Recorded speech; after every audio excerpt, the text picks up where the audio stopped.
The Federal Reserve is at a crossroads, and this time, no matter what it does, someone's going to be unhappy.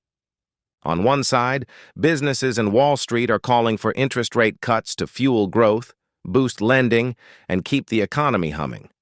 On the other side, inflation is still running hotter than the Fed would like, and cutting rates too soon could send prices soaring again. This is the Fed's dilemma in 2025: cut rates or cool the market. Let's unpack what's happening and why the Fed's next move could define the future of the U.S. economy.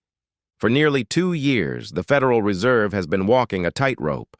After battling the highest inflation in 4 decades, the Fed raised rates aggressively, from near zero in 2022 to over 5% by 2024.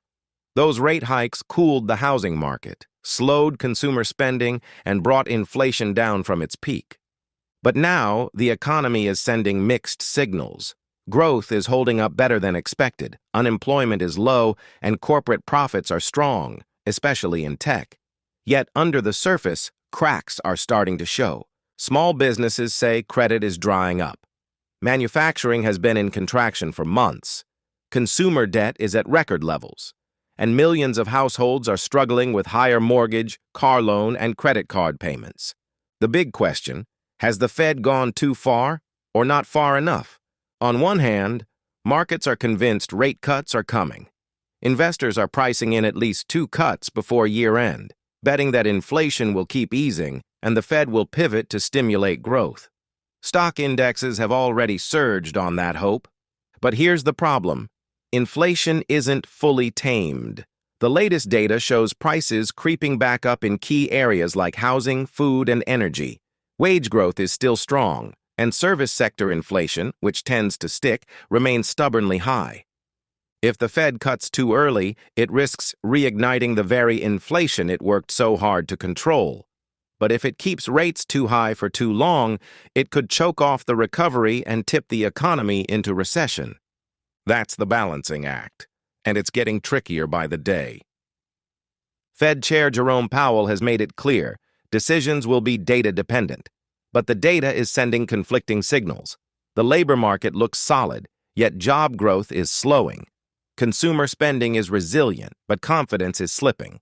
Core inflation is easing, yet headline inflation keeps bouncing on energy spikes. So what's really driving the Fed's hesitation? It comes down to credibility. The Fed spent years rebuilding trust after inflation spiraled out of control. Cutting rates too soon would risk sending the message that it's lost its nerve. Powell doesn't want to repeat the mistakes of the 1970s, when premature rate cuts caused inflation to surge back even worse. At the same time, there's political pressure building. Lawmakers and business leaders are pushing the Fed to act, arguing that high borrowing costs are strangling growth. Commercial real estate is wobbling, small banks are feeling the strain, and housing affordability has hit record lows. For many Americans, a rate cut feels overdue. But Wall Street's optimism may be part of the problem. Every time the Fed hints at a pause, markets rally, stocks surge, bond yields fall, and financial conditions loosen. That market exuberance effectively undoes some of the Fed's tightening efforts. Powell knows this, and it's why his language remains cautious, even when inflation looks under control. In short, the Fed wants the economy to cool, but not crash. It wants inflation to fall, but not at the expense of growth, and it wants markets to calm down. But investors keep betting the opposite way. There's another wrinkle: the AI-driven productivity boom. Some economists argue that the surge in business investment around artificial intelligence, automation, and infrastructure is giving the economy a boost that masks underlying weakness. In other words, the Fed's rate hikes might not be biting as hard as they used to because tech spending is offsetting the drag. That means the central bank may need to stay tighter for longer or risk overheating the economy again. So what happens next? If inflation keeps easing over the next few months, the Fed will likely start cutting rates slowly, maybe by a quarter point at a time. But if inflation stalls or accelerates, those cuts could vanish instantly. Powell's priority will always be stability, even if it means short-term pain. The markets, though, are impatient. Investors want a clear signal, not a cautious Fed. But history shows that the Fed rarely gets clean choices, only hard trade-offs.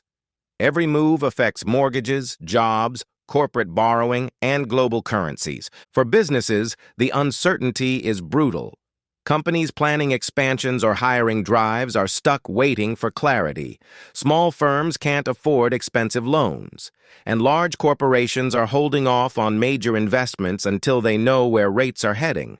That's why this next Fed decision matters so much. A single sentence from Powell can swing trillions of dollars in global markets. So, will the Fed cut rates or keep cooling the market? The answer might be both. Expect gradual adjustments, cautious language, and a continued push to slow speculation without triggering panic. Because the Fed's real goal isn't to please Wall Street, it's to preserve balance. Too much heat, and inflation roars back. Too much cold, and the economy freezes. In the end, the Fed's job is like steering a massive ship through fog. Every turn must be careful, deliberate, and informed by imperfect information. And right now, that ship is approaching the sharpest curve it's faced in years. Whatever Powell decides next won't just shape the next quarter. It could define the next decade of American growth.